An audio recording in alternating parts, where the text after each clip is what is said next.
Nathalie Baye et Johnny Hallyday ont vécu une belle histoire, qui a pris place dans une maison dans la Creuse. Que devient aujourd'hui cette demeure? Si elle a fait craquer quelques hommes célèbres, parmi lesquels Pierre Lescure et Jean-Louis Borloo, ou encore plus secrètement Christophe Lambert, de 8 ans de moins qu'elle, Nathalie Baye a surtout charmé Johnny Hallyday.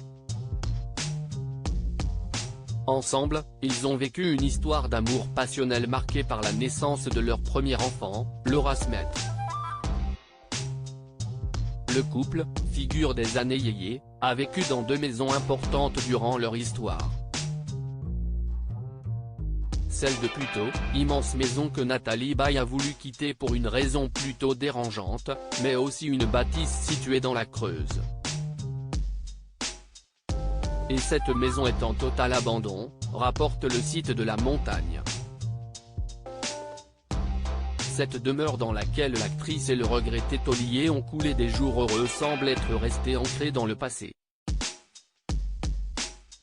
Depuis qu'ils sont partis, et malgré son rachat en 2008, elle est totalement laissée à l'abandon.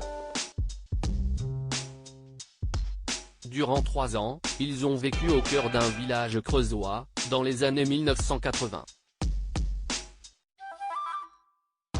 Mais en 2023, la maison de Hussard, sur la commune de Vallières, au pied du plateau de 1000 vaches, n'est plus, on la devine recouverte de lierre.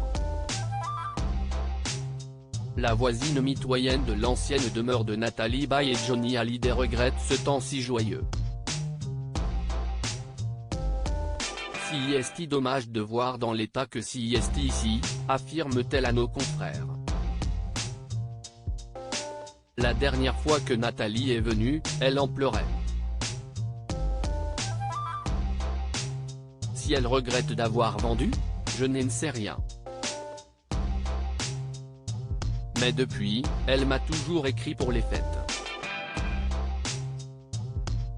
Sauf cette année. Et elle n'est pas la seule à être nostalgique. Certains se souviennent des goûts démesurés du couple star. Il est venu me demander un agrandissement. Il y avait 3 chambres, il en fallait 3 de plus, raconte l'un des habitants du village. Quand Johnny Hallyday ne souhaite pas de nouvelles pièces, la mère de Laura Smet, elle, rêve d'une cheminée. Et pour les désirs de sa compagne, l'interprète de Que je t'aime ne compte pas. Une autre fois, c'est Nathalie qui voulait une grande cheminée ouverte, pour faire rustique. J'ai voulu l'en dissuader, car c'était compliqué techniquement. Et coûteux, dans les 50 000 francs. Johnny m'a interpellé, 5 briques. T'appelles ça coûteux? S'amuse un ancien artisan du bâtiment. Les murs ont eux aussi probablement de nombreux souvenirs.